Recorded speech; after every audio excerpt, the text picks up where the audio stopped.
Our next guest on the pod is a New Hampshire local who is a social justice organizer by day and a runner by night. He's Nicole Bryan's lesser half at the Greater Manchester Running Club, even with the title of El Presidente. We might be related, and we're wicked excited to finally have him on the podcast. Blake Tyler, welcome to the On the Runs podcast. What's up, buddy? Hey guys, thanks so much for having me. Very much been looking forward to this. And apologies, to Eric for our running club's mouthy, title. But you nailed it, buddy. We got there. I finally got it. Third time's a charm. Quite wordy. Oh man, I love how he just casually dropped in the intro that you might be related. So that's the best part. I mean, the connection is pretty real though. Like Eric, do you want to touch on that for the viewership who didn't hear that episode that I think was like a while back? It was right after the Fast 5K. If you really want to go back, we met almost a full year ago at the Hollis Fast 5K. It's been a while, yeah. Right. And somehow you were like, I think we're related. What a way to open it up. We're related. So to fill in the dots, you're a Tyler and I married a Tyler. So that's the dots. That's the dots there to fill in. But I don't know like how far down the line we are, or down the tree. Obviously we're not blood related, but we're just kind of like linked into the Tyler tree. We're definitely the only two that run. I can tell you that. Well, Ashley did run a lot, and she was a lot better runner than I was. Hey! Right, she would win 5Ks, she would like place in triathlons, all that happened, and then I came into play, and then babies came into play, and I still run, and it would be nice to get her running again. It would. Classic case of men coming in and ruining everything for the rest of us. Oh, we suck. We really are, dude. We're awesome. We really are the worst. You know what? I needed this because we've had nothing but women for the last like 6 weeks doing all the Boston weeks and everything. And then we had Denise. I needed another guy on the pod. It's about time. We're going to go all summer with dudes. I just feel the love. Should I just go? Poor Erica. Bye, Erica. You don't need me.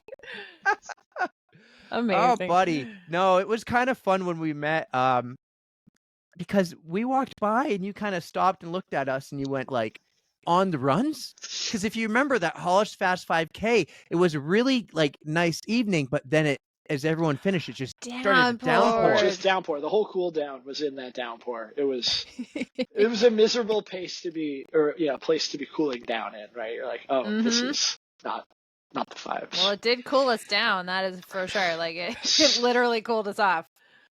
We mentioned Nicole Bryant, who is you're her lesser half as we determined. Very much so. But she has one of the most epic photos of me soaking wet inside that little country club or whatever, eating like dairy-free kids yogurt, like just like the way that's right. She goes, squeezy. I got the greatest, most creepiest photo.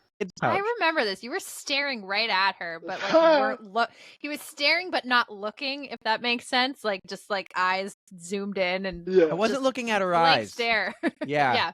But you were totally into that little squeezy thing. That's funny. Good stuff. I was just in the moment. I was like, wow, this is what kids eat. It's kind of good right now. The kids, like, I miss a lot of the kids' snacks we used to have back in the day. Like, those Hoodsie cups, when's the last time you can say you had a Hoodsie cup? Right? The deep sigh. 20 years, the at longest. least. Oh, God. The strawberry Hoodsie cups, just the best. It's funny, though, when you talk about snacks. I had Dunkaroos not too long ago. Those came back. I was really excited about those. What about you, Eric? What was your childhood snack? My snack was, what was your snack? What was my snack? So I grew up my entire life. I couldn't Don't tell me it's like carrots or something. You're going to make me really sad. It's got to be some kind of junky food. No, it was celery with peanut butter, Erica. Come on. Ants on a log? No.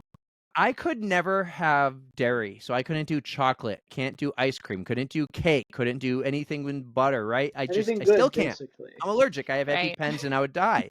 So there are so many amazing dairy-free snacks today that we didn't have when I was a kid. But one thing there was, and I never can find it anymore. Randomly, I saw it down in Florida once. It's called Tofutti, and it's not tofu, but it was Tofutti ice cream. and it was so good. And my favorite was like this vanilla with like chocolate chips in it or almond chips or whatever. It was so freaking good. And I would get mad all the time because mine would only come in pint sizes. And my parents would always buy like a box of ice cream, like the Friendly's box of ice cream. And they would eat mine because mine was better than theirs. And I would get so mad. And Hannah today will still say she doesn't. So fine. Maybe Hannah doesn't. She couldn't reach it, right? That was her excuse. She's just making an excuse to like get out of it. My brother and my dad totally ate my ice cream. Well, so and then I like Twizzlers. Did they write their initials on it if it was theirs? Because that's what my family did. No, they just had one box. See, no, I don't think we did the initials. That's the problem right there. That's how you. At least now you have what is it, the fish food Ben and Jerry's dairy free. There's so many options now that's dairy free. Like you can get almost every Ben and Jerry's flavor dairy free. You just have to know where to go to get it. Like the gas stations might only have one flavor. It's always the same. Whole Foods. Like Target of all places has fish food flavored Ben and Jerry's non-dairy ice cream. Good to know. Yes. Target. So and then we found it, at Whole Foods in New York City, Erica. So that was my go-to snack. There you go. That was more like your nighttime dessert. Twizzlers would be my snack, I guess. Cosmic brownies? Any cosmic brownies? Lovers? You remember how much those cost when we were kids? I used to be able to kind of eat those things. I can't now, but they were a quarter. Yeah. I would go to Perino's, which was a gas station in my small town of Sandown that burnt down, and those cosmic brownies or the zebra cakes were 25 cents. You know how much they cost today? $2.50. That's crazy. Inflation. That's inflation right there. Yeah. You know? Yeah. Joe Kelly, what's going on with the inflation, right, Joe Kelly? Man has it out for me, but he can't even get a grip on. You're on Joe Kelly's hit list, I think. Proudly. I wear that badge proudly. You know, he's a bully, and I don't like bullies. You're doing good, man. You're doing. If you Google Blake Tyler, New Hampshire, you might find some stuff. You might find some creeping political stuff. Apparently, you're a braver person than I am because I will not poke the bear. I do not like confrontation. I'm a very passive aggressive person. So, if you're willing to put in the good fight, good for you. Yeah, it was funny for a while because I was working on campaigns right after campaign after campaign, whatever, and people would be like, "What do you do for work? Like, what does that entail, anyways?" And I'm like, it's basically just bothering people where they live. Like, I do that for a living. Like, I just professionally bother people where they live and talk to them about their politics and their feelings. And I think I really do attribute that to being why I like talking to people and being around people. Because everyone's different, right? And politics right now is a very heated, to put it mildly, landscape. Yes. Which is too bad because it is really important to be able to talk about and joke about and laugh about and all that stuff. And I just hate that we're in a place in some circles where you just can't. It's like that person is persona non grata if they talk about politics. And I'm like, just because they happen to disagree with you, I don't know. I don't. I'm not here for that. Healthy debate is what I'm here for, and being able to laugh about it at the end of the day. Well, that's the most politics we've ever talked on the podcast. Pretty 100 plus episodes. Well, there we go. I had to drop it. We had to drop Joe Kelly's name there and be like, you're on his hit list. I had to do it. It was right there. You were saying earlier, like that. Hey, that's my go-to with the ladies. I said, yeah, you should Google me. I'm kind of famous. Yeah, I don't know about go-to, but it's definitely one where it's like, I bet you haven't been on a date with someone like that before. Who's been like name dropped by Joe Kelly Levasseur. I don't know. It's a pretty small list. Yep, that's for sure. But anyways, enough politics. Let's get to running. We're a running podcast. You're El Presidente of a pretty big running club here in Manchester, even though you're Nicole's lesser half, as we've determined.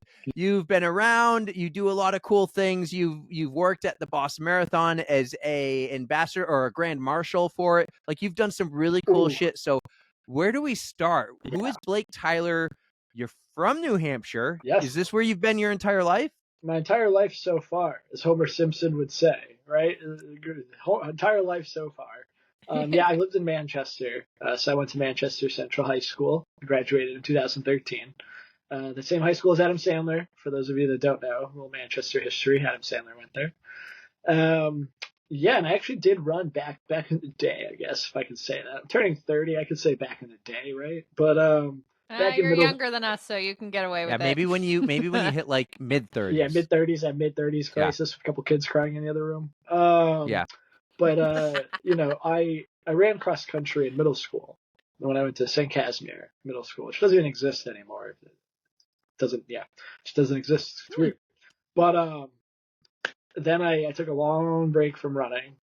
Played soccer for like 15 plus years, so I guess some pretty applicable cross training skills there. I played midfield, so lots of running. And then took up running again in its current form now for me during COVID, actually. A, because I was like, this is a healthy outdoor activity, whatever. And B, because I'm a petty man who had just gotten dumped and was like, I'm going to get in shape and make that person sad that they just dumped me. I don't know. I'm going to become a runner. Why not? Love it. Yes. I started seeing other people running and some friends talked me into it. So I was like, fuck it, let's do it. And then within like 2 weeks, I was like, oh no, I actually like this a lot.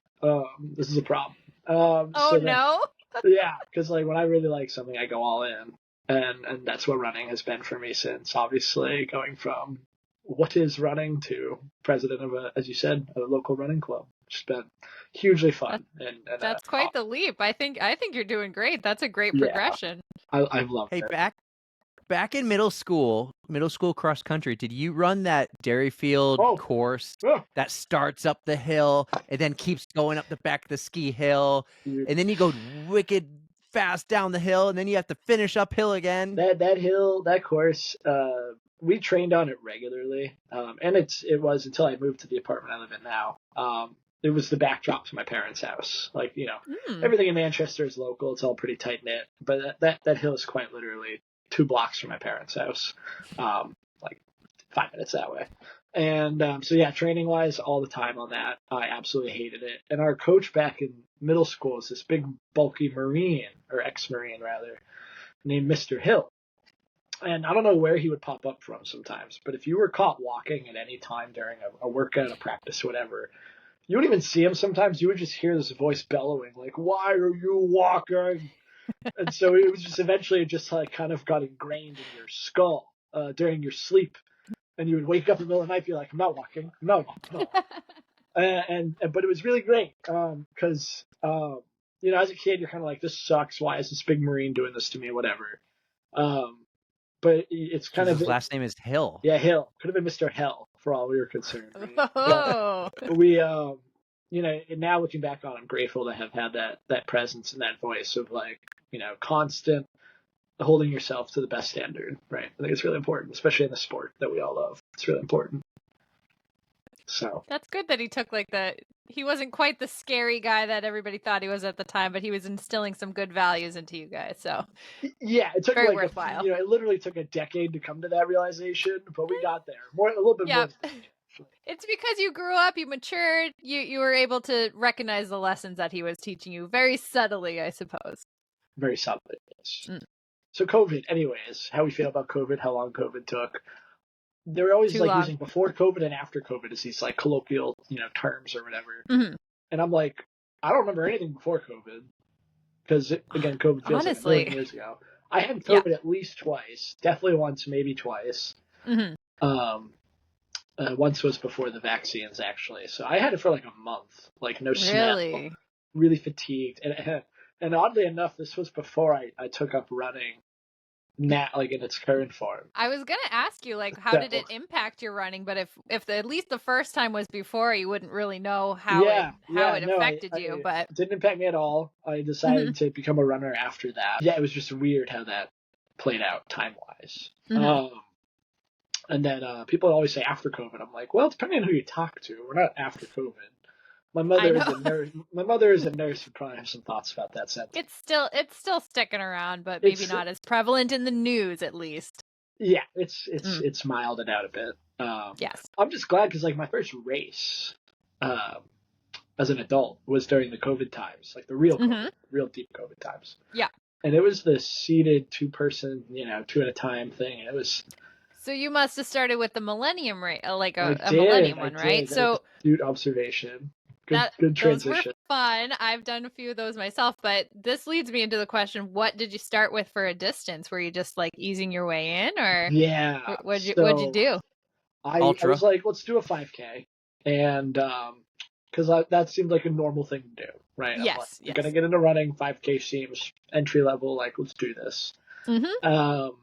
And I think, I did the Stonyfield 5K, which was the 2021 Stonyfield 5K, and then I did the Cinco 5K in May. Yeah.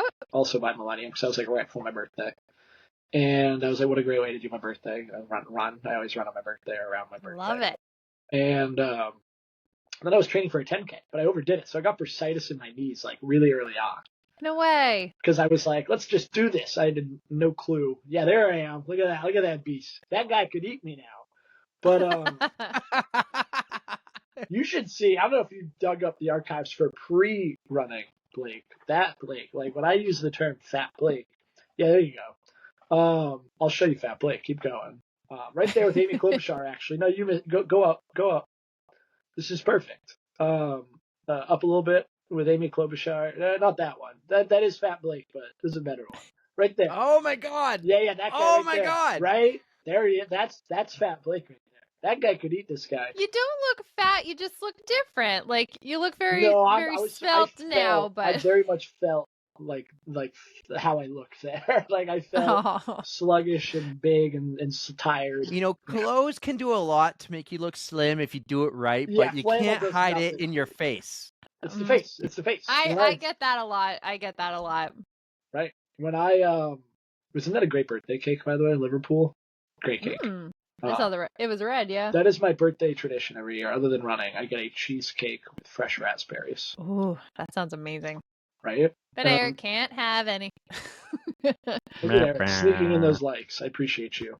There's a great one of Tuckerman's Ravine in there. That was a great day. I saw that earlier. You went snowshoeing up it. We did. My friend Ellen Raffio, who hopefully will get on the pod at some point. Should be great. We saw Fat Blake. But this we're skinny Blake. This is new Blake. This is running Blake. So I could tell you about this race. I know this race by perfectly. So this race was the Total Image wine run, 4-miler. What was it, Eric? 2 years ago? Was it 3 years ago? 140 weeks ago. There you go. Whatever that is, because I'm bad at math. I do running math. I don't do that math. That's too much. Yeah. You ran the 4 miles in 29:04, finishing 6th overall. That was a good day. And first place in your age bracket. Nice work. Age bracket, and it was like 100 degrees or some gross whatever day. Holy shit. But that's the day that I met two good friends of mine from running. Where I started to realize, like, wait, running can be like more than just something to show up and be fast at and go home. I can actually like make friends. That's a thing. What? So that was nice. I met Michael Martinez and Skip Russell. Mike Martinez is a well-known Millennium guy, so all your Millennium listeners are like, oh, we know Mike. We love Mike. So I met Mike there, and Skip, they probably know. He moved to Nashville this past year, but he was also a Millennium guy. But that's the first day. I was like, wait, I can make friends at this stuff. This could be like even more fun. Welcome to the running community, Blake. And then it just like ballooned from there, right? You get like I call myself an extroverted introvert. But you get me in the right setting, and I'm just like, boom, there's my people. There you go. Well, I'm glad you finally found your people, and it allowed you to get more into these races and loving running more than you already did. I want to ask a question. You didn't start doing races until COVID, so you never experienced races before, so you're doing it when you're going 2x2, and they got your name up on the board. Yeah. And now today, that doesn't happen as much. So what's your opinion? Like you didn't have what we had before. Right. You started with the COVID years. Do you like it better 2x2? Do you like it better today with like the rolling starts? What's your jam? It would really depend for me on the type of race. So like a lot of my good friends just did the cheap marathon that Millennium puts on. And I can see, which by the way, my ADHD will never allow me to do. I love the morning race to death. and they are good friends of mine, I will never run that marathon. That is just the cheap marathon. That is just too much of the same for my brain. My brain needs just a little bit more. Because it's like a tunnel. Like, I say that every year, and I'm like, I have to do a second lap, and I'm like, why? Why do I just do? What am I doing? Why did I sign up for the half? It's like when I was taking dates down in Boston. I was like on the Zappin Bridge at 5 o'clock traffic, being like, what am I doing here? What is my not worth it? So we got off that track, thankfully. But back to your question. I like a good road game in Boston. It was an art museum. I like the art museum. This doesn't taint my opinion of the MFA. I love the MFA. I just wouldn't go there as a first date, is the takeaway. It's hard. You're going through like, wow, this Van Gogh's really cool. What's your favorite color again? Wow, this Matisse is so cool. What sport did you say you liked? Yeah, it's hard to do the whole get to know you game when you're like gazing at art. Where I'm just like, what are we doing here? I like the mass start better because I'm an idiot, as most of my running friends would say, who likes to go out too fast. And a mass start allows me to do that because there's a lot of other fast people that can be like, I'm going to just latch onto that person and go. But it would really depend on the format. So back to the cheap marathon thing. If I were to do that race, I could strategically see the point of, hey, I'm going to pick a friend because the way I understand it, and Erica, you'd be able to talk on this. Mm-hmm. You submit your seeded time or whatever, and you can essentially guarantee that you'll line up with a friend if you wanted to, if you both put in your time. You are allowed to pick a friend too. Like you can pick a specific person that you want to be paired with. Better. So. Like you can literally pick your training partner the whole cycle and run with them if you have a goal, a specific goal in mind or whatever. So in that sense, it would really depend for me on what I was going for, the format. In general, 9 times out of 10, I like a mass start. There is the problem of idiots that don't know how to seed themselves during a mass start, so that's a thing. It's a very real thing that all my friends that just ran the BAA 5K can attest to. But I heard a lot about that. A lot of feedback on that, but other than that, I do like the energy behind mass start. People being all hooping and hollering and positive and whatnot. Especially if it's a long race. It's like, we need it now, guys, because we're going to be way quieter at mile 17, 18, whatever. Now, the one year I did cheap, I lined up to another guy, about my size, same head of hair as me, and he gave me a little fist pound before. I never met the guy. He goes, look, good luck, let's do this. And I'm thinking he's my pace, right? And I went out way too fast just to stay with him, and I was like, that was a bad move. So I like the mass start because I feel like I can control my speed a little bit versus this time I was trying to pace off this guy way too early. Really? See, like the race I just did was there's just the 5K up in Lebanon, the Shamrock Shuffle. And I saw 2 of my buddies at the start. We warmed up together, whatever. And then it's like my 4th run back from an injury. I'm not going to go fast. So I was like, what are you guys doing? They told me their plan. I'm like, great. You go, then he goes, and I tuck in behind you. Like, this will work out great. Drafting. Yeah, exactly. Within 10 seconds of going, that plan was out the window. I was off like a maniac.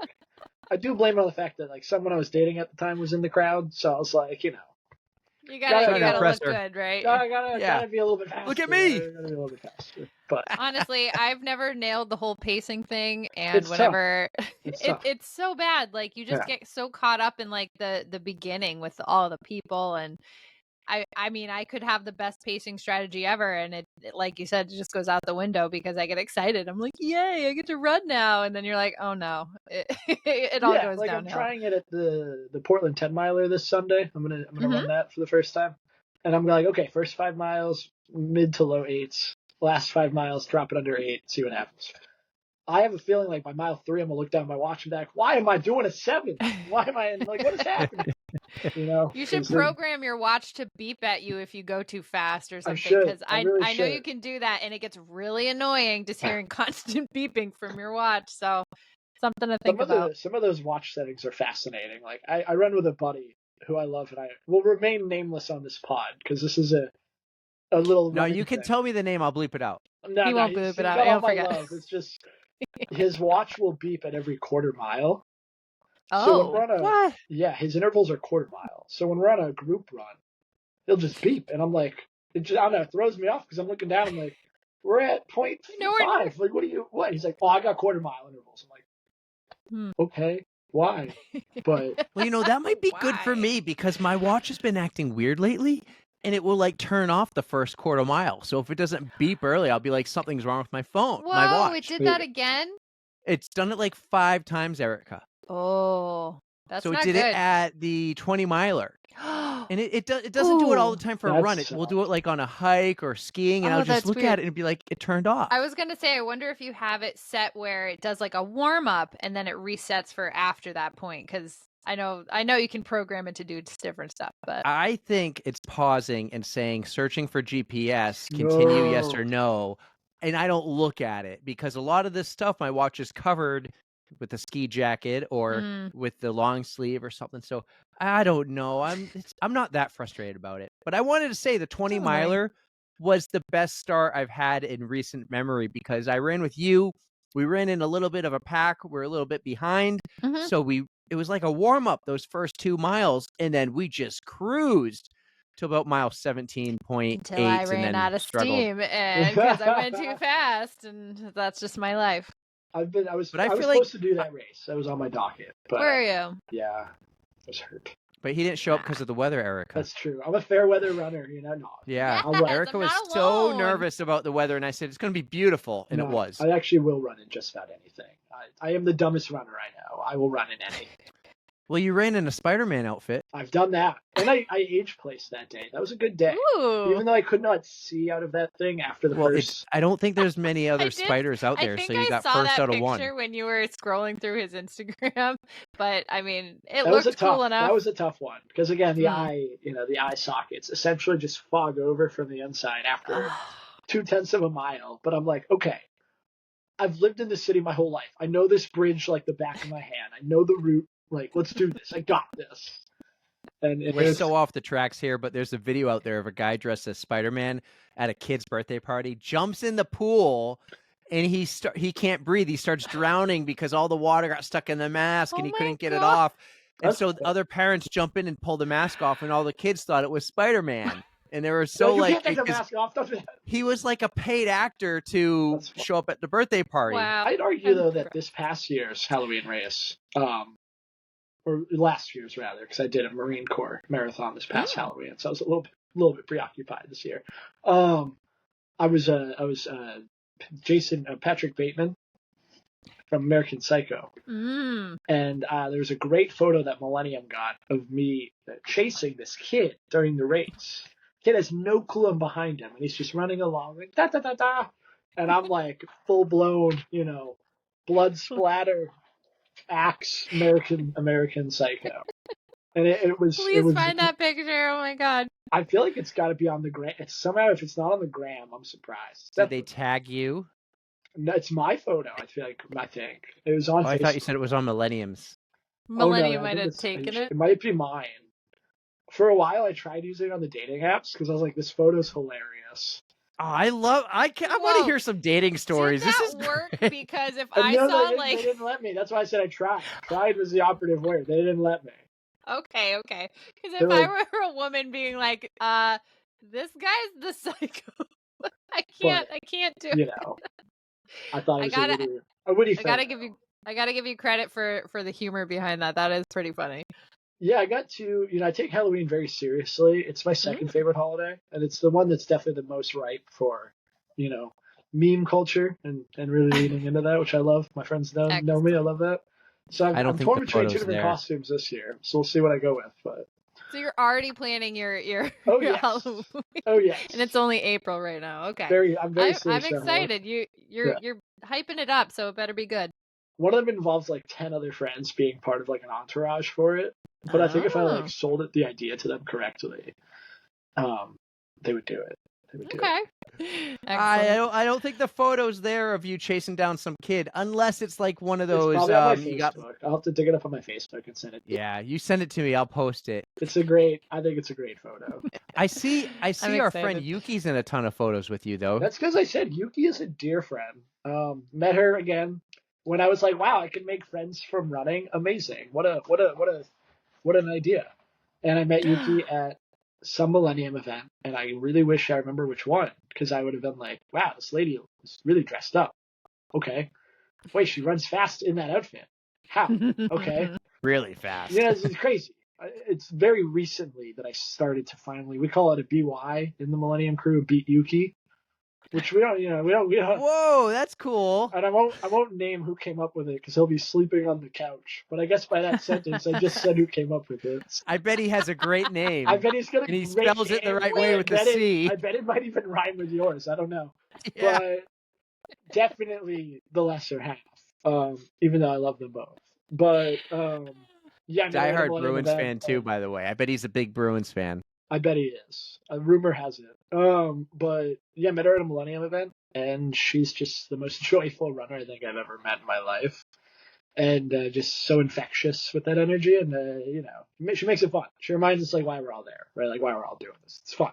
It's supposed to be fun. Absolutely. We share the love for Yuki over here at the On the Roads podcast. I always call her friends. I'm like, she's my running mom. Like I feel like I can go to Yuki for like anything. Like I'll text her as I did the other day with something, and I was like, I'm going through something, Yuki. I'm a little sad, and she's like a mom. She's a mom. She's great.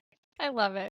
Yeah, now that I think of it, back in August, I saw you at it was like the Elliott Cigna 5K. Cigna. I'm gonna call it Cigna forever. I don't care what corporate sponsor it pretty much is. But you were taking selfies, and I think like Yuki was taking one with you, and I just kind of like photobombed it. I was like, it's you, me, Yuki, my friend Aaron, my friend Eddie. Yeah, it's a whole. It felt all special, and that was before we really got to know Yuki too. So now I have like the full circle. I know you, I know her. I'm like, I feel part of you, like the crew, I'm glad you reminded me of that race too, because I still have to beat 21 at that race.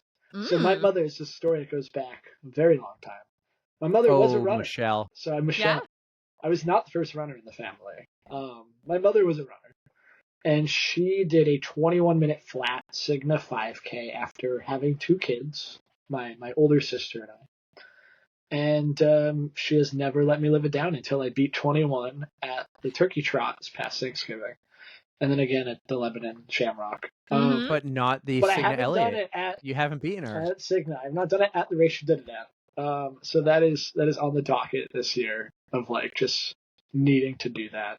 So when you do that, because that's such a huge race, right? Over 5,000 runners. It's big. You have to line up in front. I went. Are you going to be? Are you going to be right up there in the front? I was this past year. I did it. We're the race Erica is talking about. I was right in front. I couldn't run with them. Like I did mile 1 at like a 6:07 or something, and my buddy ran by me and he's like, "What the fuck are you doing up here?" And I was just like, actually, it's my buddy Mike Martinez, who I referenced earlier in the pod. He was like, "The fuck are you doing up here?" And I was just like, "Yeah, I don't know, buddy. This wasn't my best idea." But you mentioned earlier the idiots who don't know how to pace themselves. Yeah, exactly. I think we're looking at one. It's me. I'm the idiot. Hi, it's me. I'm the problem, as Taylor, a great artist, would say. By the way, I am a Swiftie. It must be said. Big fans here. Big Swiftie. My welcome mat in my apartment says it all. But I love it. Yuki has a friend. Her name is I think Carolina or Carolyn. I met her the other day, and she goes, "I haven't listened to your podcast yet. Taylor Swift just dropped 2 new albums." And so I go, "That's fine. I'll take second to Taylor Swift. Fine." So she DMs me one day. Yeah. She DMs me the other day and says, "I finally listened. I thought it was amazing." I go, "Thank you for pausing Taylor Swift for a little bit to listen to us." That's funny.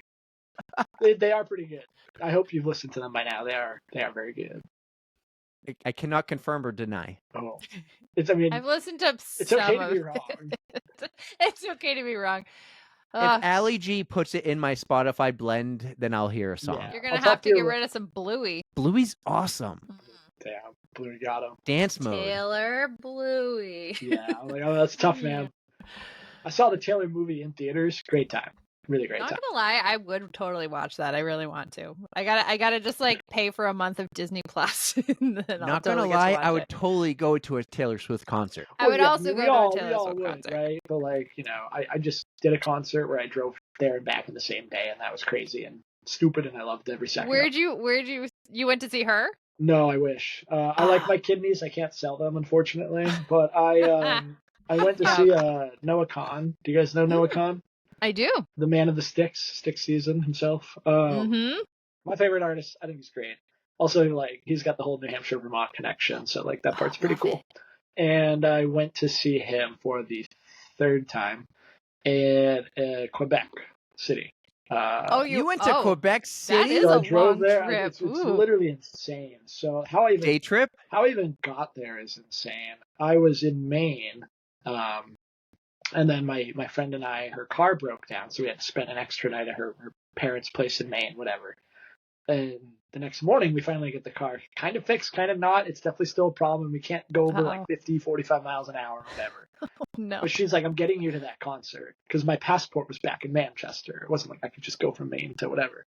Oh my gosh. And this is like a whole longer form thing about why this whole setup was crazy. But I have to buy 4 new passports, by the way. I have to do my re-up as well. Shoot me now. I'm going to Argentina in August for a race, and I need cool.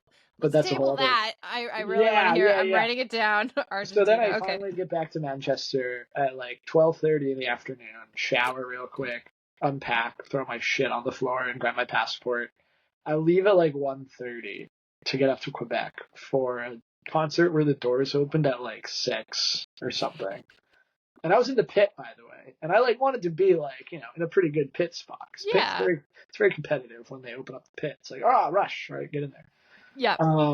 I got there and I definitely drove like very illegally, speed-wise, but I got there at like 5:40 or something, 5:45, like parked in the lot of the venue, and got right in, ate a quick hot dog because that's what they had, and I was like, fuck it, that's all I can. You take what you can get, yeah. I just need carbs because I'm like, once I'm in the pit, I ain't coming back out. Like I'm in. Exactly. Yep. And then I got right up in there, and it was great. And I had time to spare. Amazing. But it was just great. Like getting there was crazy. And then I drove back after the concert, got over the border, and then was like, I need to sleep. I'm dying. And I pulled into a rest area in Linden, Vermont. Took a nap for a little bit. Slept for like 2 hours in the car in Linden, Vermont rest area, and it was. But the border security's face when I went over, she was like, how many, I'm not going to try the Canadian accent, even though I am French Canadian, and my relatives would be offended that I won't try it. Happiness is like, happiness Don't asshole. Yeah. Don't She was like, how many days are you staying? Like 1 night, 2 night? I'm like, 0 night. I'm coming back same night. She's like, same night. You're going to concert. I'm like, yeah. Same night. You're going to see my car crossing over this border sometime between midnight. Sorry, I just dropped my phone. Sometime between midnight and 3 a.m. You will see this Honda cross over the border again. I promise you. And I was right within half an hour. It was 2:30 when I crossed back over. Wow, not too shabby. Was she there? I don't know. She's the Canadian side. Oh, that's right. The American side, right. I gotta say, for the Americans. Why did you not just get a hotel for the night? So part of the long, complicated story. I was helping It was a first date, wasn't it? That would have been funny. This would have been a great first date. I would have went to the jewelry store if this was a first date. If she's like, let's go to Noah Khan. I'm like, you're the one. Yeah. That aside, no, I was helping a friend move to Argentina that weekend. So I literally had to get back and get to work obviously the next day. A bunch of things. Damn.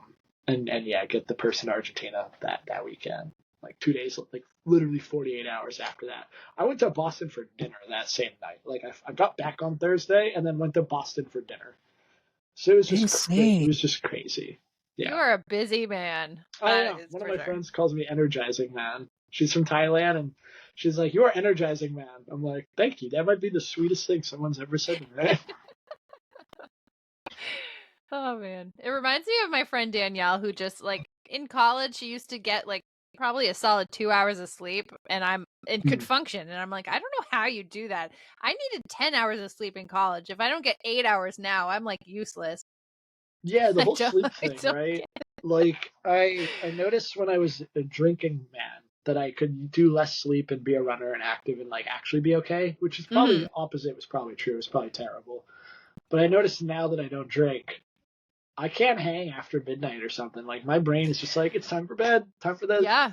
Get that sweet 6 to 8 hours or, whatever. Yep. And often I'm in bed before midnight. But, yeah, it's just been interesting for me. I've noticed that being I can't hang anymore. I need sleep. All right. Well, let's get this back on the rails. We can do more dating stories in a little bit. But you are El Presidente of the Greater Manchester Running Club. I am. Yeah.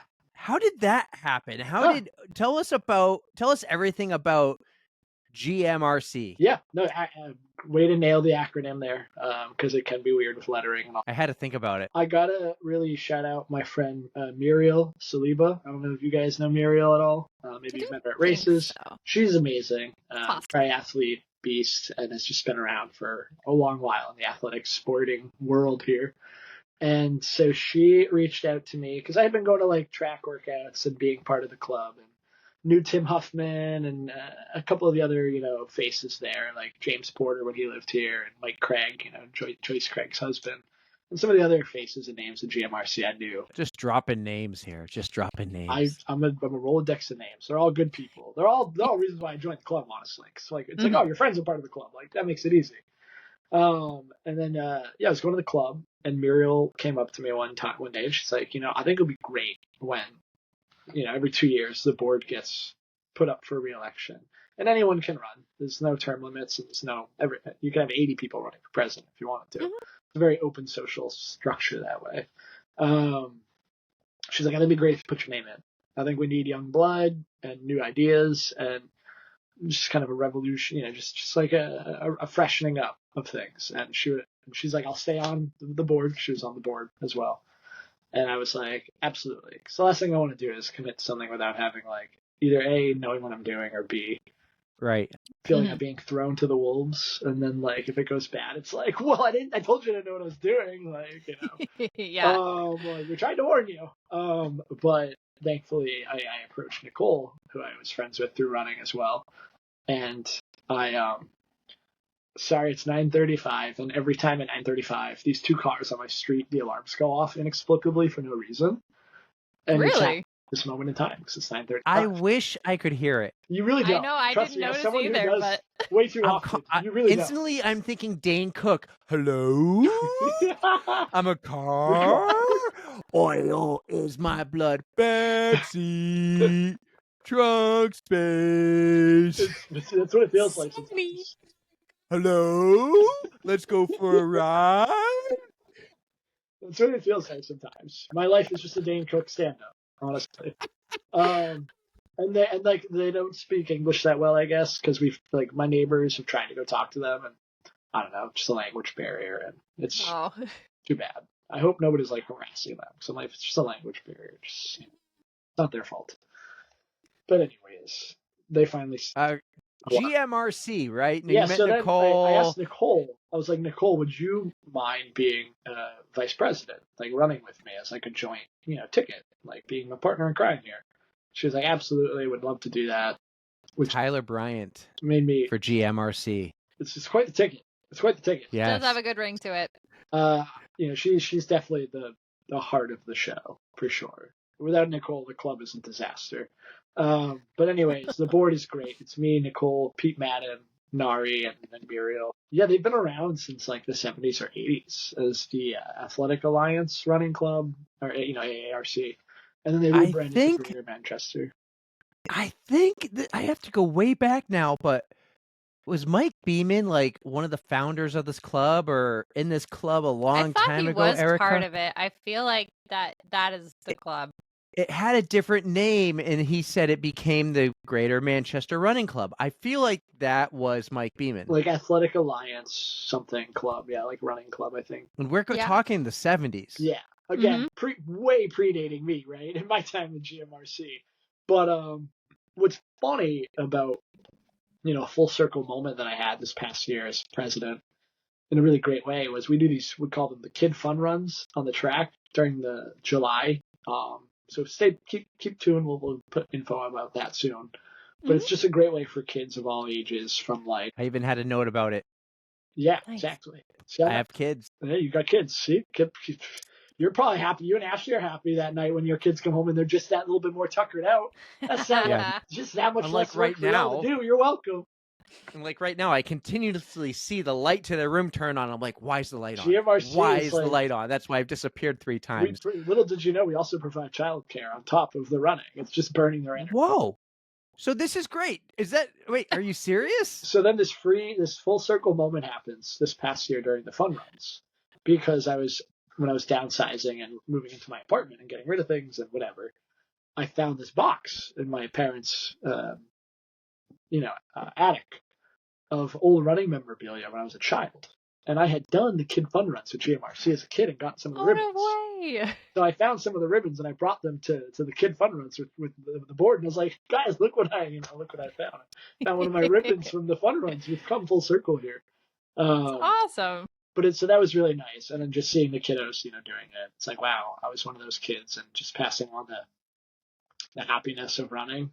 I'm glad to be able to do it for my hometown, club and repping the hometown colors when I go abroad is really important for me. When I run in other places, people are like, what's Greater Manchester Running Club? And I just think, well, let me tell you about GMRC. Like, here's what we do and here's what we're about.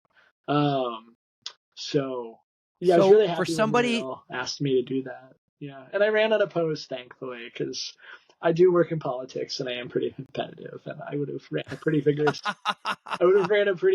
Campaign, but a clean campaign, to be clear. I believe in clean. The Tyler Bryant ticket would have had no chance against the Knutson and Hamill ticket. I don't know, man. You've met Nicole many times. It would have gotten pretty down and dirty.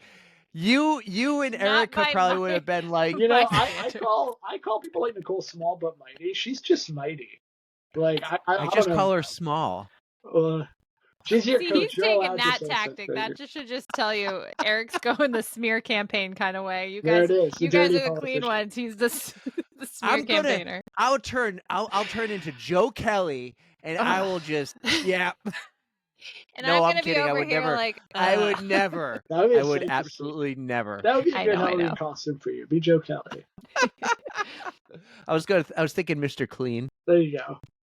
All right, but no, seriously. All right, so let's say there's someone listening from Manchester who's not in GMRC. Yeah. If they were to join, what would they expect? What are the things? Do you have to sign up? Do you have to pay? Do you have track club workouts? What do you guys do? Yeah, the perks. Tell us Literally, the perks. So many perks. So right T-shirts, now, we'll start with perks. Hoodies, free singlet, underwear. No underwear, sadly. But we do have free buffs. For anyone that comes to a track workout, comes hang out, it's free buff you can just have.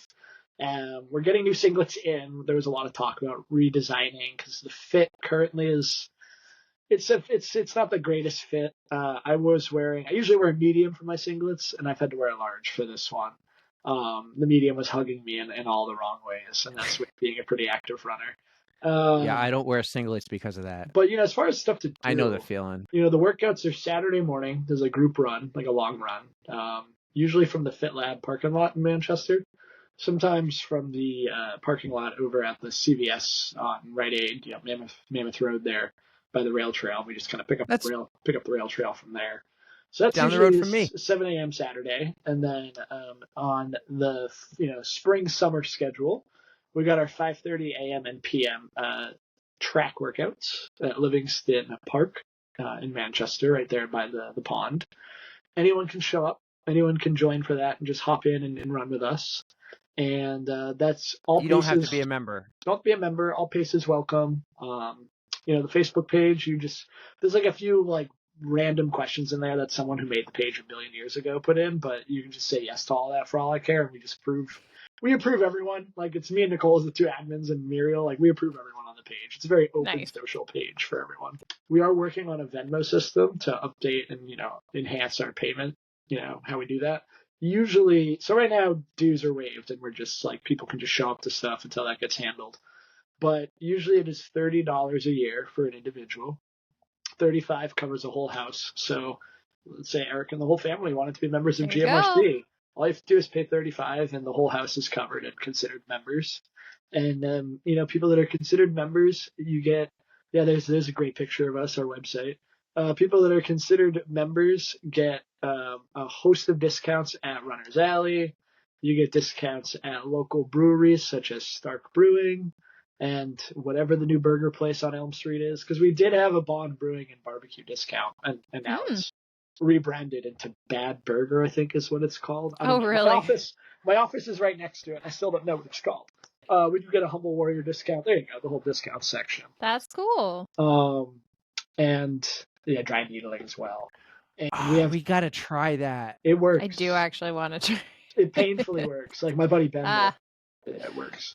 And then a host of demos, like, different running companies come, like Saucony, On, Brooks, etc. They'll come to the track nights to demo their shoes and allow our members to demo those shoes. We have like pizza sometimes at track. And it's just, I think that the biggest thing is it's a very community-based club. Like, there's fast people, there's not so fast people. It's just a broad range of athletes and types. And we don't get into the whole, like, elitism of, like, you must be fast to be a member of GMRC. Like, we don't.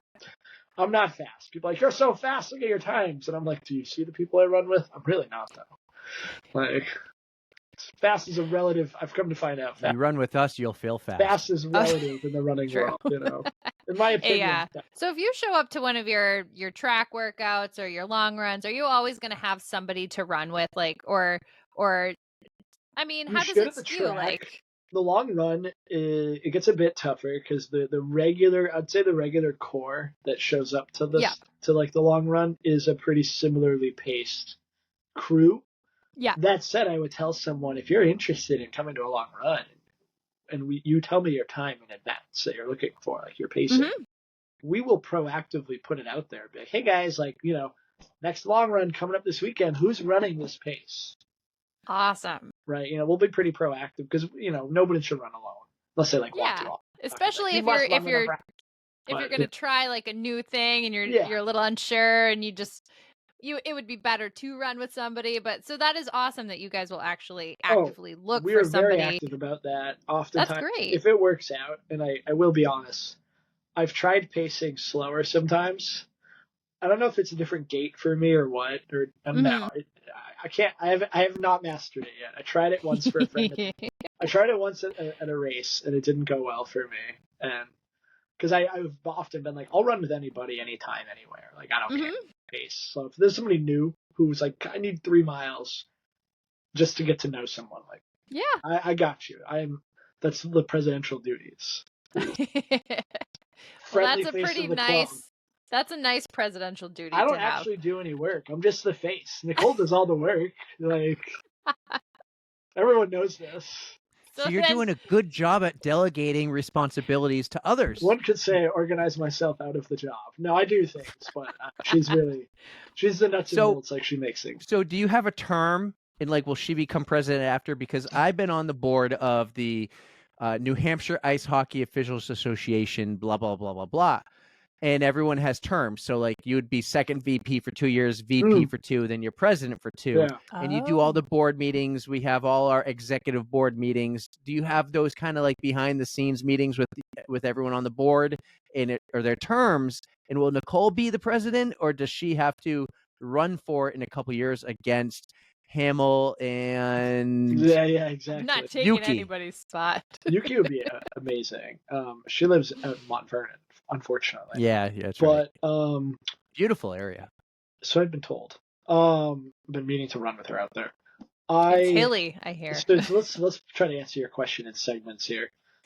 It is 2-year terms across the board, so we all get voted in at the same time on a 2-year term ticket, and there's no rotating around. Like, I would have to put my name in proactively for a different position if I wanted to do that, whether I felt I'm going to be like less able to give of my time or whatever the reason, like, because I want whoever is in these seats to be as fully giving of their time and present for the club as possible, because the club absolutely deserves it. It's the club that I was raised in as a kid, and now I'm in charge of it. It's like, I love it. It's kind of like my baby in a way, and I want to see it thrive. And it really is full circle. I'm so busy a lot with a lot of other things professionally and whatever, and I sometimes I feel like I delegate out too much, but I'm getting better at that and taking on more things and just doing the things that I say I'm going to do. Because I have a lot of innovative, fun ideas, I think, for the club heading into the next couple of years that I think would make a lot of people happy. And we had a really good year this past year. But as for your question of, like, will Nicole run for president? I have to look back at the records, and Muriel will slap me over the head for this because I should know. Because if Muriel wasn't president already, I don't think we've ever had a female president.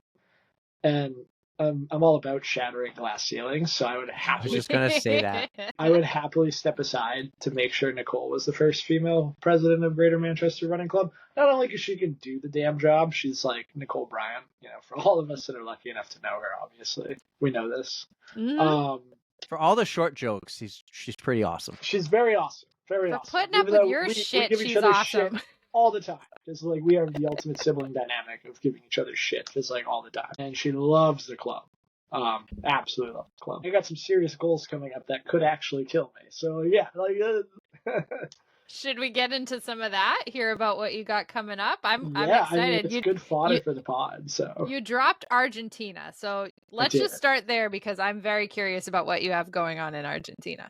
Yeah. Well, you have a friend who lives there. You said you helped a friend move. Is that like, I'm connecting dots here. You are. Are you going to visit a friend and run in a race? I am. 2 birds with 1 stone. I have a friend that lives down there now.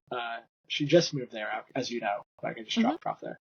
So I'm visiting down there, and then I found in classic Blake fashion a 21K, half marathon. Excellent. And according to her, Buenos Aires is very flat. And it coincides perfectly with like the tail end of the first month of my next marathon training plan. So I'm like, that actually works out pretty well to, like, all things considered, be able to run a half in another continent and enjoy that. And that's super cool. Make it part of training. And the seasons are flipped because of, it being South America. So in August, it's like their winter. So it's not even like I'm going there and it's like, this hot, steamy, South American, whatever. It's like 40, 50, whatever. That's pretty kind of prime, perfect running weather, yeah. Yeah, like pretty prime. So that's in August. Yeah, I'm looking forward to that. That'll be a great experience. Cool. And then I'm doing that little hill in Bretton Woods in June. Gonna do that little guy called Mount Washington because my friends. You're doing Mount Washington? Yeah, my friends are terrible influences, and then I in turn am a terrible influence. So I have this really good friend in the running community. Well, a lot of your listeners may know Mike Bayou. I don't know if you guys know Mike. He's an intense guy. He loves running. For as much as Yuki loves dressing up to run, Mike just loves running. And he does Mount Washington every year. And he was like, the only way you get in is you do this race, this race, this race, and this race, and then you enter. Or you do this. Or Tom and Ellen Raffio, and you become their friend. And I did actually end up becoming Tom and Ellen's friend, not because I wanted to get into the racing, because they're good people if you've had a chance to meet them. You should totally have them on, by the way. They would have great stories to share. But, so Tom and Ellen were like, do you want to be on the Delta Dental team? And I was like, absolutely. It gets me in? Yes. Because it's such a bucket list thing, right? Like, how often do you get to be like, I ran up Mount Washington? Like, yeah, you got this car climb Mount Washington. That's great. These quads climb Mount Washington. There you go. I don't know. Get that tattooed on me. But, so it'll be like a once-in-a-lifetime thing. Just say I did it with some friends. Well, you know who else is running up? Not my better half. You are too? Not me. Nice. I am. And Nicole's your coach, right? She is. So I'm very curious to see when she has you starting. Because I haven't started yet. I've been nursing an injury. We've kind of started, but I need to do more hills. Lindsay. Oh, so I guess I'm ruining it. Lindsay was saying the other day, we need to go on a brunch run, Erica. But the brunch run is on hills.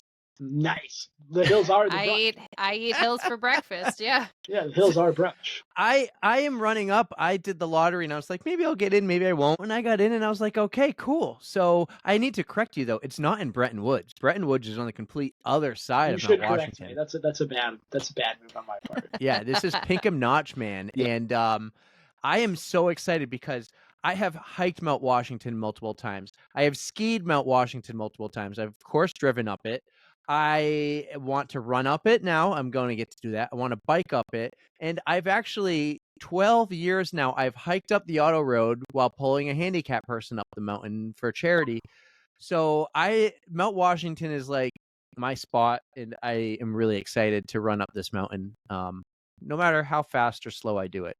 So it's funny you say that last bit, because I asked Mike that. I was like, you do this every year. Like, what do I expect out of this thing?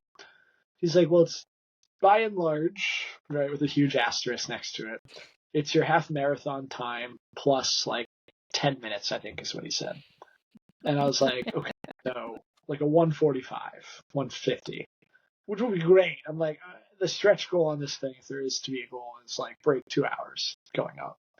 I think there's going to be a lot of run walking. Honestly, there's going to be a lot of crawling towards the end. Like 20% grade. I'm like, you're None of this sounds good. You're just fucking crawling at that point. You're Lieutenant Dan. You don't feel like you have legs. You know what I mean? Like you're just. Mm-hmm. Well, my advice is, and I've never run the race, but I've hiked up the auto road, like actually walked up the auto road more than 10 times. Yeah. Is the very beginning is one of the steepest parts. So I will run to that spot and then I will walk up that steep part and then I'll continue running because I know like that would just crush me if I try to run up that steep section. Because it's uphill the whole way, duh. But that first section is almost like the very last section. It's probably 18% or whatever. When we're pulling these handicapped people up, we call them adaptive athletes. Yeah. I'm always like, hey guys, let's pace up this first little hill here. Let's not crush ourselves. All right. Because I'm usually the team lead, the team captain of our adaptive team. So it's I will run to that first hill. I will walk up and I know exactly where I'll start running again. That's so cool that you do that, by the way. One of my jobs, we do a lot of social media posting on adaptive sports and partners and stuff. So that's really cool. Yeah, it's fun. I think I'm going to miss it this year, but it will be my first year in like 12 years. I miss it.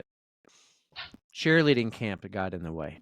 But yeah, it's funny because like we went, as you saw earlier, Love them. We went snowshoeing to Tuckerman Ravine, and I saw that picture. We drove right past, Washington to get to where we were going after snowshoeing. And I remember we were driving, and I turned to, Anne, and I was like, "I'm running up that. You want me to run up? They want me to run up that?" I was like, "What the?" Yeah, there's the snowshoeing. Cool. Great day it was a perfect day for snowshoeing. But I remember driving past and being like, "What the fuck? Like, you want me to run up that?" So that was a kind of a come to Jesus moment. What's funny though is the trail we took to get up there. It was very windy. The video won't capture that. It was so windy that day. The trail we took to get up was a 20% grade, and I made pretty good time in snowshoes getting up.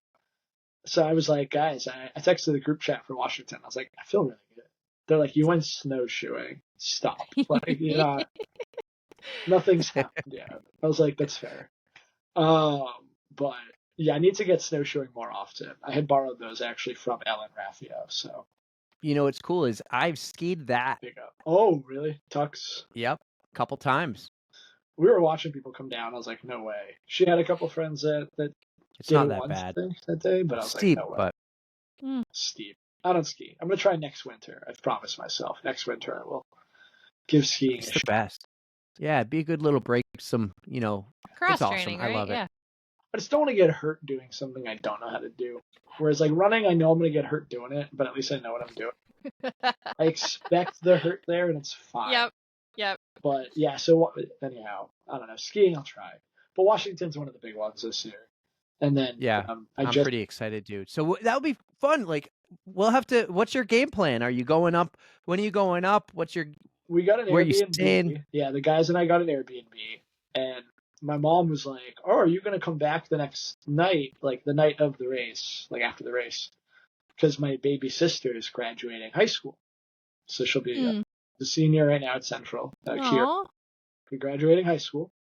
My mom's like, "Are you coming to the graduation?" Because it's like a 7:00 at night graduation at the arena or something. And I was like, I might be in a wheelchair, but like let's like play it. Let's play that by ear. Like, because we got an Airbnb, up in the area, so we'll be up there the night before. And Delta Dental does like a team dinner or whatever the night before, and then we have team buses, I guess, that bring us to the start and bring us down from the summit. Yeah, to your point of like, what's the game plan? The game plan is survive and see how I'm feeling after.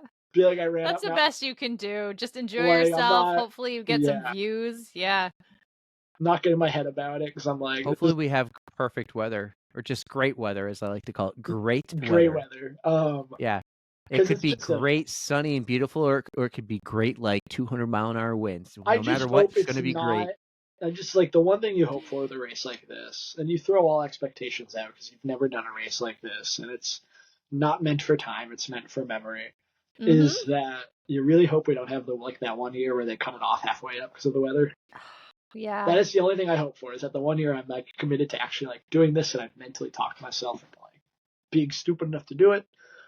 I just hope that we actually get to complete our stupidity and not have it cut off at the knees. There you go. Well, I'll be camping. I go to a campground 3 miles from the auto road. I'll bring my camper up, and I'm gonna be relaxing there the night before. Tell me where you go to dinner. Maybe I'll find you. But another guy from another podcast will be there camping at the same place, and maybe after, come by the campsite, a couple beers. I'll bring some microphones, and we can just talk about the epic run up Mount Washington. Microphones, got you. I actually don't drink anymore, but the microphones, absolutely. I'll bring some athletic. All right. I'll bring some athletic brewing. There you go. See, perfect. Yeah, we know a lot of guys who are all into the athletic brewing. Which was funny because I didn't realize, because of the trace amounts of alcohol and that stuff, you can actually still get carded when you order it out to dinner. Oh, really? I was out to dinner last year for my birthday in Maine, and I ordered an athletic, and the lady was like, "Oh, I need an ID." And I'm like, "It's athletic? What do you mean?" She was like, "It's got like 0.0, 005." And I was like, "I don't want to make your life hard, but I'd have to drink like 50 of these right now to feel like a tingling in my fingers. But sure, here's my ID." Like, it was very odd. But apparently, because of the trace amounts, you can get carded. Interesting. I don't think I realized. But that's a big race on my docket. And then, well, you said you're going to be marathon training again, or like your path is going to count towards training. So what marathon do you have on the docket? So I had one on the docket, and then I volunteered on Monday. As you know, at Boston. And every time you're down there, you guys have been down there, the energy is just spooky good, right? Especially at the unreal. I mean, it was spooky at times because it was a hot day, and the finish line was the things. Is that where you were at the finish line? Oh, that's right. I did see pictures. At the finish line as an event marshal. So my job is for the listeners and y'all who've done Boston, Eric, I know you have. You're going up the T, right? After you come through Boylston, you cross the finish line, and it's going a couple blocks. I'm at T where the gear check buses are at Boylston and Berkeley, and Boylston and Arlington is kind of like my sector. And as runners come through, I'm like, blue bibs this way, red bibs this way, just kind of directing the flow of nice bib check gear, people who checked gear, and people who are like, where's the family meeting area, and where's the T stop, and how do I just get out of here? Just a whole host of just questions. A lot of people that just collapsed in my arms because it was so hot that day on Monday. They were just like, need water, and I'm like, we got you. It was crazy. But so after that, I've wanted to do Chicago for the longest time. I put in for the lottery, and 124,000 of my closest friends put in for the lottery, and that's fine. I don't know. I have thoughts about Chicago's lottery system that I will not say. I'll save for a different podcast. Because I have thoughts about how they handle lotteries for those things. But I saw that when I turn 30, which is in 2 weeks, the time goes up by a little bit for men to 3:10. To just qualify and man. Granted, that's aggressive. I was tracking for right around 3:30 probably at Marine Corps before it got really hot out. But I think it's doable when I look at some racing I've done and whatever. Okay. So I was like, I'm going to go for it at Bay State. Because I've been told Bay State's pretty... That's a good one to do it. I've been told Bay State's pretty fast. I've got some friends who have done it a few times to BQ. And they're like, we'll pace you. We're you. We're going to get you. There you go.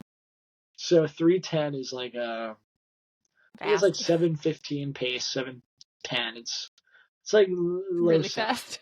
Something like but it's within your realm, you think? That's hella fast for me, but if you can do that, yes. I've run a 1:36 half. Okay, and that's great. That was 48 hours after a Travis Scott concert and some. Yeah, that was in Ottawa, right? Day trip to Ottawa to see Travis Scott. I don't drink anymore, but there's other stuff that floats around the universe. Oh, totally, yeah. So Travis Scott, gonna Travis Scott, then got on a plane and then ran a half marathon 24 hours after that. It turned out fine at PR, so whatever. Nice work. But, I'm like, if I can do that, I could probably do it with intention when I'm focused and actually training and being disciplined and all that stuff. Well, just prepare yourself for the laps. You have, I think it's 2 laps of that one, right? Yep. I can do that. See, it's not like millennial.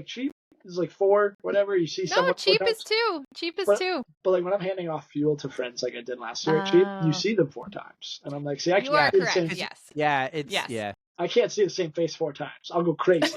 Oh, so at least you're doing a full like loop instead of an out and back. That's exactly. What you mean. Okay. In my brain, I can break that up. Gotcha. So I'm just gonna go for it at Bay State, and then whatever happens, happens. If I get it, great. I'm running Manchester City no matter what. Mm-hmm. And then if I don't get it, I'm gonna balls to the wall at Manchester City and hope for the best because it's like 3 weeks after. I may drop down to the half if I get it at Bay State for Manchester City. The whole point of Manchester City was my grandmother, or as the French Canadians say, Meme. She's never seen me race. Which I was like, is she gonna be there? So she's like 82. She lives in Hudson, New Hampshire. She's again never seen me race, and I was like, we're gonna wrap you up in bubble wrap, and you're gonna make it to November because I've been promised by John Mortimer, who is just fantastic, that she can actually be in the finishing shoot of the race to put my medal on me. Oh my god! Which I thought was cool. That is the sweetest thing I've ever heard. I'm sure he would have done it even for a non-club member because I am a dude for at Millennium as well because it gets me a number of benefits and I'm all about the benefits. But that customer service and that just amazing. Like it goes beyond customer service. Like it's way to go, John. It really means a lot to me. Yeah, that's awesome. And Jen was in the room when he promised it, so he can't like forget he promised it. There you go. You gotta get the backup. There's another Mortimer on hand to. There you go. I had both Mortimers, but Bay State and Manchester City. That's gonna be so sweet. It'll be interesting. I've always said I'm never going to do 2 marathons in a year, and certainly not 2 marathons like nice a few weeks ago. I might do Manchester. It's between that or what's the name of the one out in Keene, Erica? Clarence DeMar. Clarence DeMar. Yeah, it's between those. Yeah. Well, I've done them both, and I can say I definitely liked Clarence DeMar better than Manchester. But I want redemption on Manchester, they've changed the course since I've done it, and I mean, I can't say if it's any better now, but I didn't like it. I didn't like the whole switching from pavement to the rail trail where it's unpaved. And yeah, I can't do rail trails that well. I mean, I'll do them, but my favorite. I like them. Have you done the New England half marathon in October?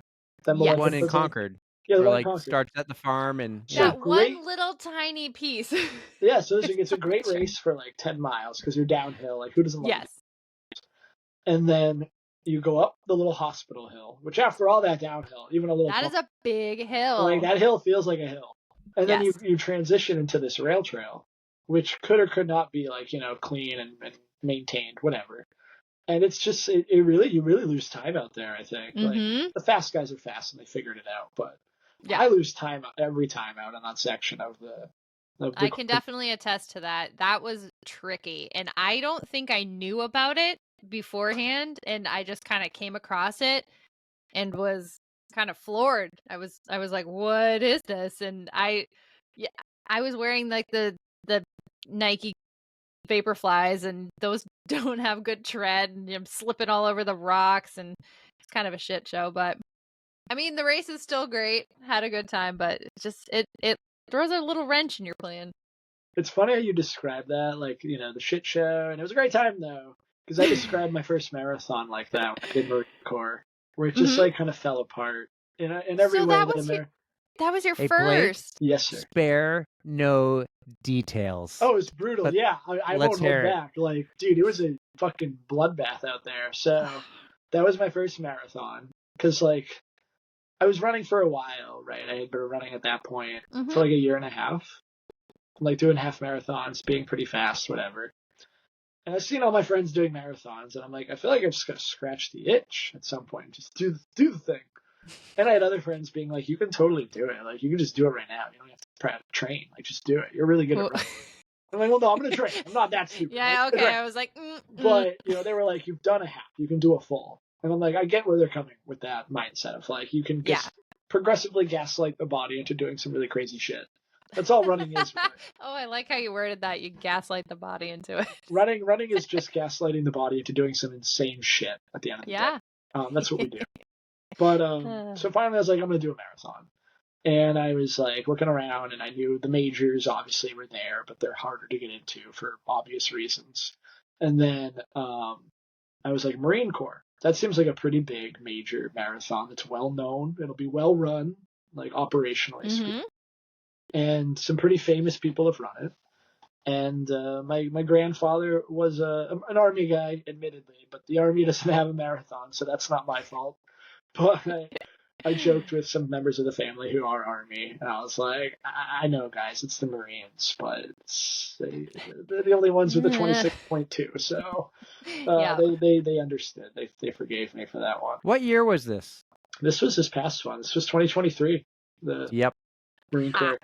And I was great training cycle, pretty much like had a completely healthy. Yeah, there it is. Some great shots. Glad I paid for the photo package because it was really unique opportunity for some of the photos.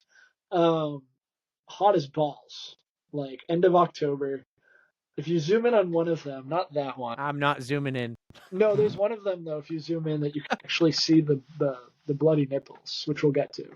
Wait, you had the bloody nipples, or I don't have to zoom in to see. Oh no! There he is. So Blake, what are we talking for heat? Like, how hot did it actually get that day? So it got up to, from what I remember, it got up to like 80-ish degrees base temperature. Oh my god! And then that's good. You poor nips. At least you're smiling. Smiling through the pain, because I was in pain at that point for sure. I kind of remember the mile marker. That's after 16, I think. But and the humidity was like 85%. Like it was hot. Oh god, yeah, so, that's brutal. After mile like 15 or 16, my hip flexors started locking up on me, and then my calves started locking up, my quads started locking up. But I was still pretty good. Like I finished my 18 miles faster than my training 18 miles. That was pretty good. But then like once the calves really locked up on me, I was like, oh, these could blow at like any time. Like I could just keep going. No. Just like there it goes. He's everywhere. Oh my god. And I was like, I want to finish this race. I will definitely have to adjust in the moment like expectations for the time. But I was like, I must finish this race.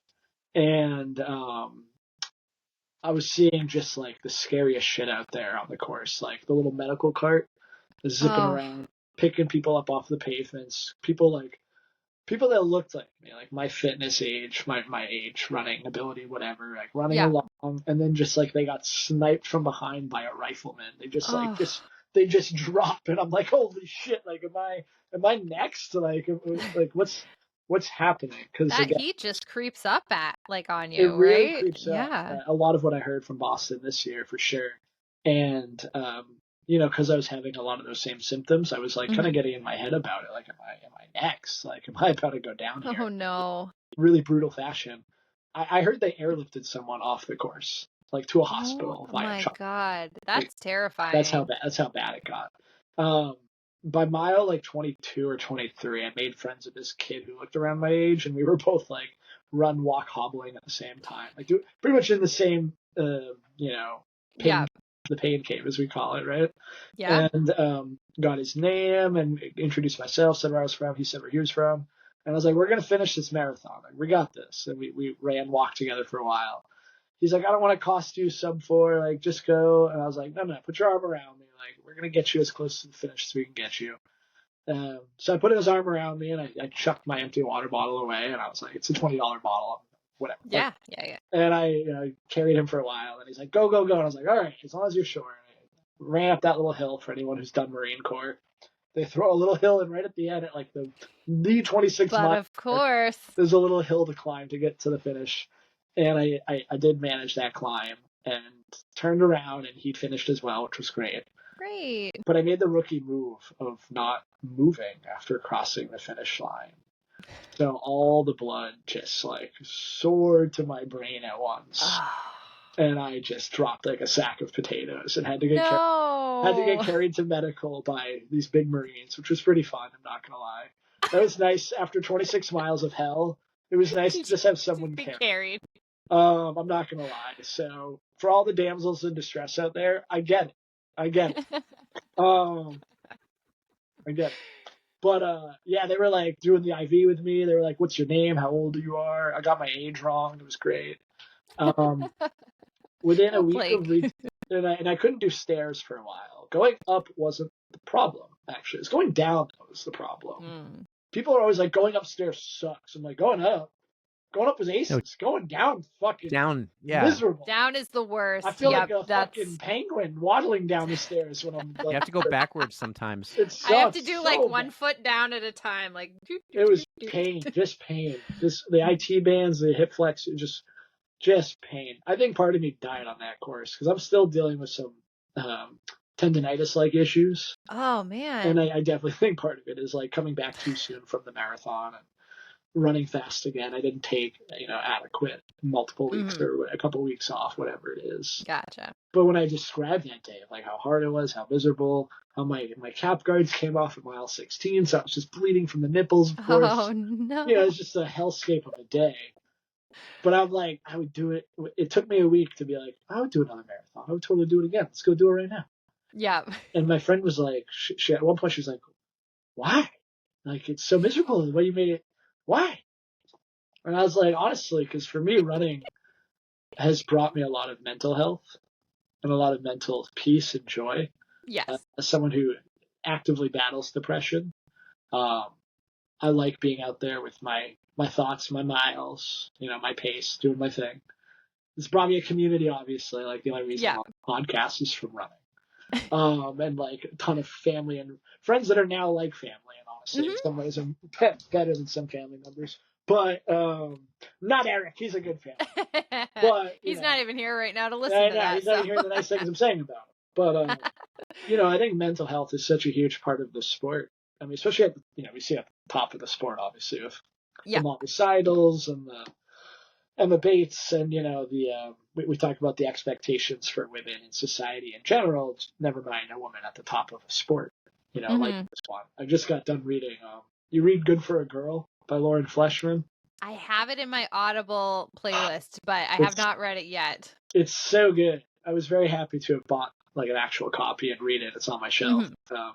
Not just as a runner, but also as a man in society. I think it was really important to read. It was funny because I kept turning to the woman I was dating, and I was like, "Did you know that women's periods work like this?"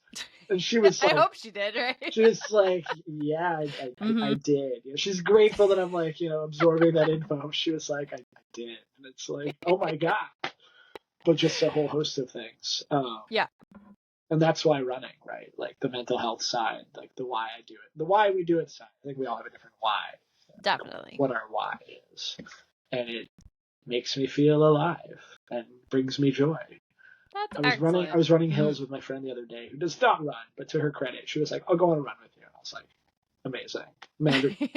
Take it. Magic words to a runner to make us happy, as if like you'll just go on a run with us. Absolutely. And she was like, "You are so happy about running up these hills." We're outside moving our bodies. What's not to love? Like, yeah, it's nice to be able to get to do something. We don't have to, but we get to. That's one thing I picked up from Maurice. We just had him on the podcast. He's been on a couple of times, and he's just so positive and grateful every day. And that's one thing that I like to take away from the sport. Also, just that no, we don't have to do it, but we get to, and that is a blessing that we should all just take advantage of if we can. And it's just a great message. Whether you're running for one reason or another, it's a privilege. And I've always said, I don't know if you feel like this, but based on that, I feel like you probably do. The day it feels like a chore or a job, I'm not doing it. Like I will. You get it. There's like too many running shoes right to my left, right here. There's like this clutch of shoes here. Oh, I have my fair share. Yep. It's bad. I definitely outnumber most of the women I date. When they come over, they're like, "Oh, you have like a lot of shoes." I'm like, well, I am a runner, so yeah. Yeah, but we go through a lot. The day that it's like a chore or a job, I will just bin every single one of these shoes to the Goodwill store and drop them off. Like, I'm not doing it. Yeah. Even during a really hard training cycle, because like summer training is like not fun all the time. No. It was always fun, or like I always felt good at the end of it, like a proper type 2 activity where it's like, this sucks during the moment, and then you're done. You're like, I feel like I'm on top of the world. You feel so good, right? You know, it's like, yeah, it's remembering your why. Like, why do you do it? And that's also one thing that Eric and I have talked about, that we do this podcast for fun. Like, we want to bring the running community together. We want to we have all these goals that we're aiming for. But once it starts to feel like work and not be fun anymore, it's just going to be the natural stopping point for us. So I'm hoping that we keep it going. I'm hoping that it stays fun. This is such a awesome opportunity for us. We get to speak to awesome people like you, and it is a real blast. But I totally agree with you on the running front. Once it just becomes not fun anymore, it's like, what's the point? Right. You know, the whole mindfulness thing has been a long journey for me to come to it. I think that getting sober definitely helped, and I actually started doing yoga at the same time as getting sober. And it was crazy, by the way, just on that front. Like, did that bring you mental clarity too? A lot of mental clarity. The fact that I was a runner who wasn't doing hot yoga though before is crazy to me. Because Are you saying I should jump on the bandwagon? I seriously, don't do enough. I've never been more injury free, and I'm a little beat up right now. But I came out of a pretty rugged 2023. Yeah. I just never gave my body a chance to recover because I'm a maniac. But the physical benefits of yoga for running, for sure. I used to have off again, on again soft tissue issues like quad strains and stuff. Yeah. And once I started hot yoga, God, have not had a quad strain in a year and a half. That's great. I've had other issues here and there that crop up from running because that'll just happen with mileage stacking. But to not have a chronic thing pop up is a blessed relief once you can actually name it, definitely cure it, and get rid of it. But yeah, not drinking definitely brought a lot of mental clarity. Yoga brings a lot of mental clarity, and just practicing mindfulness. I actually have started running 50% less of the time with music because I've been trying to be present with myself and checking with my body and my brain and just kind of being. Just the act of being wherever you are, I think is a really important. Enjoying your surroundings I've been really working on that. you can dial into yourself too. You can listen to your breathing. A lot of people we've talked to can do that, but I'm just one of those people. I need a little something in the background, driving my footfalls, and I don't like to listen to myself breathe. But I appreciate people who can. Yeah. If I'm out on the rail trail just running for peace and an easy 7 or 8 or 9, I can probably go without music. If I'm on the track and needing to hit splits or something, okay, I probably need some music to get into the proper headspace. Good but call. By and large, it's been a recent thing, but I've had people in my life that have come in and helped me practice being more centered and being more mindful and helping me be more emotionally attuned, I think, is a big thing. And it's helped my running a lot, for sure. Excellent. So we had touched upon a little bit that you don't drink anymore. Was that just a personal choice? You just decided it wasn't serving you anymore, or what was your reasoning for giving up drinking? Yeah, I mean, there's probably a whole host of reasons for giving it up. To your point, it wasn't serving me anymore. It was becoming a dependency issue with certain things in life. If something difficult came up, or whether it be work or personal or whatever, it was easy to turn to the bottle. And honestly, and most runners are pretty good about this, but drinking culture with running is astounding to me when I'm at races. How more of us aren't just full blown alcoholics is mind blowing. I mean, we've all been there at a finish line, celebration party, whatever. I mean, 99% of the races we run, you get a free beer ticket, so there's that right off the bat. And you're drinking that beer at 9 o'clock in the morning. Drinking that beer super early, and of course, no one ever stops. It's normal. When I was drinking and going to these races, I would drink one beer would turn into 5 beers and a couple shots or something. It was just the social setting. You just get kind of carried away. 100%. So there was the ease and accessibility of that for sure that played a factor. Yeah. But once I realized that it wasn't serving me and I didn't need it, and that my friends would hang out with me regardless of me having a beverage in my hand or not, made it so much easier to just quit. And then as you get further and further out from something, you can be like, hey, little guy. You can be like, we're related, by the way, little guy. You can be like, not to confuse him right now, but But as you get further out from something, you can see it more clearly, for what it is or what it wasn't. And I could see that I just didn't need it. And I'm saving a heck of a lot of money at Bruins games, by the way. Speaking of Bruins games. There you go. You get a non-alcoholic Sam Adams for like $5. You're paying like 10 for Bud Light. It's a crime. It's so bad. It's so bad. See, not to hate a cup, and I could charge you $10 for that. It's the same thing as Bud Light. Basically. See, not to hate on the non-alcoholic brews, but I don't even drink much more at a Bruins game because I spend it is so expensive. A month's savings just to go to the game. Yeah. But I'll just do water. I'll have a couple beers at Sullivan's Tap before, then water. Perfect. Yeah, that's all I need. See, even though this guy will not go to bed, and now his brother's upset that I took him out of the room. He heard cool people talking in the other room. They're up way too late. They didn't get a nap today, and then they napped way too late, and I tried to keep them up, but it was impossible. So then you try to put them to bed early, and then they wake up. It's just a twin. Listen, this is the best form of birth control, is they come in multiples sometimes. There you go. Just one and done.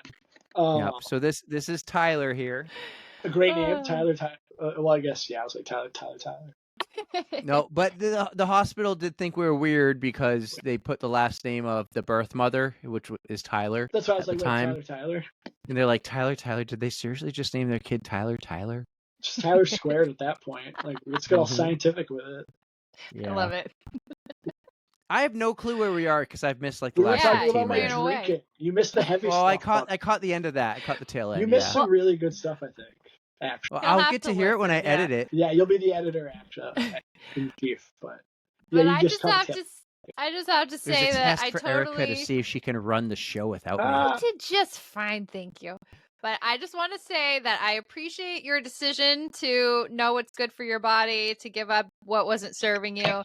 I mean, I do drink occasionally, but I will never judge anybody for not drinking for one reason or another. It's not my business, and you're going to do you, I'm going to do me, and that's just, as long as we can be happy together, that's all I care about. That's the thing, right? It's like not foisting your lifestyle on someone else. Exactly. Like, you're doing you and you're happy, and they're doing them and they're happy. Great. Leave it at that. That usually just people are happy when they're doing something. Well, usually. But that's just my mindset. Like, I just want everybody to be happy, and that's why I can't go into politics, because I would be very sad because everybody just argues. Oh, it's tough. Like, I used to do campaigns for a while, which was like just candidate specific, like working towards electing this one person. Yes. And it got harder and harder to look in the mirror, both with like being able to tell people like, elect this person and your life will get better. Like, no, it fucking won't. And I'm sorry to swear at the little kid there, teaching him bad language at a young age. I know. Perfect. Yeah. But it's like, no, they fucking won't. And don't get me wrong, there are good people in politics. I am not a political, cynicist by any stretch of the imagination. I work in it. But I work for a nonprofit now that focuses on the issues.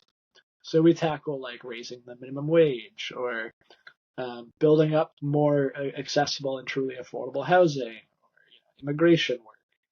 I can sleep at night working on those sorts of issues because it's issues that A, I care about and are near and dear to my heart.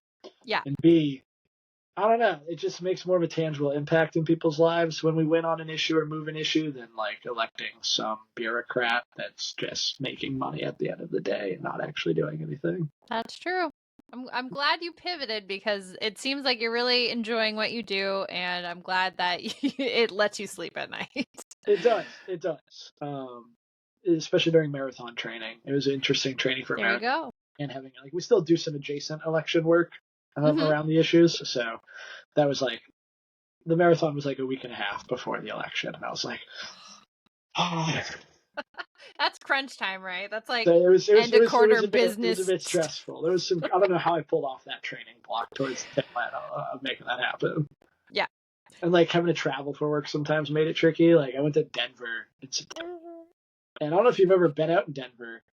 Your VO2 just drops like that, right? So there's no oxygen out there. Mm-hmm. So I did like an easy 3 miles when I landed, just to shake out the land, whatever. And I look at my watch after, and I texted my group chat. I was like, Bex, my VO2 just went down by like 3 points, but I feel fine. Fuck.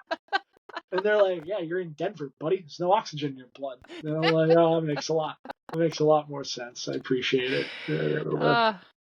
Calm me down. I had a tough time out in Colorado. It did not agree with me. Altitude. But I get where like long-term training out there like does wondrous things for your, Definitely, you get used to that, and then you come to the flatland. Like you'd fly. Like we were just like, I had a buddy who's like, I could put you up for a month to like train out here, and I'm like, I think I would need a lot longer than a month to get the benefits of this, but I appreciate the thought. There you go. Very cool. Well, Blake, we got a couple final big questions, unless Erica asked it when I was gone. I did not. No, I didn't ask my question, so. All right, Blake, maybe you can tie this in with your bloody nipple somehow. But we are building a list of Code Brown commandments. Now, a Code Brown doesn't have to be you actually crapping yourself and having shit pouring down your legs. I've never done yet, thankfully. Knocking on wood. Yet. But a Code Brown is an oh crap moment. It could be you're riding your bike and a deer ran out in front of you and you crashed into the deer. It could be just chafing is awful. So the commandment is a way to avoid the oh crap moment or the quote unquote Code Brown. So mine is baby diaper rash cream. I have experience here, as you can tell. Cures chafing overnight. Do you have a Code Brown commandment for us to help other runners out there with maybe a tip on how to avoid any kind of oh crap moment? Yeah, so I do have one golden rule that I follow for running, actually, and I've yet to break this rule. No poop, no run. So first thing in the morning, if I haven't taken a shit yet, I'm not running. I don't how long it takes. No poop, no run. So you were just trying to eliminate any chance of it coming out when it's not supposed to. No poop, no run. I love it. That's my go-to. I have yet to deviate from that. I think it should be like the biggest shit of my life versus it could be like a fucking pebble that comes out. I'm like, great, I'm good to go. Let's go. So anything is good. I don't discriminate. It's just something has to leave me, and then we're good. Okay. So the way I envision this all being written out is thou shall not, So this one will be thou shall not run if they haven't until thou shalt has excavated or whatever. Yeah. Thou shall not run if they don't poop. Exactly. Yeah. Or you could just like get even more granular level. We'll figure it out. We'll figure out the wording, but that we'll create a poster. It'll be on a scroll and everything. Yeah, it'll be fun. Love it. By the way, if any of you noticed, Tyler here is looking at UFOs. Oh, I swear by my UFOs. The first thing I do after a race, slide into UFOs. They are. He's shopping right now. We got the brochure in the mail. He's looking at it. You get brochures? I want a brochure. Smart man. There's an UFO store in Boston right next to the finish line. And when I walked by it the other day, and I said, "Nope, I can't do it. I'm gonna buy stuff, I have enough shoes." It was like if I walk in, it's like when I walk into a bookstore. I'm like it's like crack for me. I'm like, I can't get enough of it. I knew you were a good guy, Blake. I knew it. All right, but we will move on to my question. So if you're familiar with the podcast, you know that we have our Spotify playlist, and it's full of these awesome bangers requested by the guest of the pod. So would you like to add something to the playlist?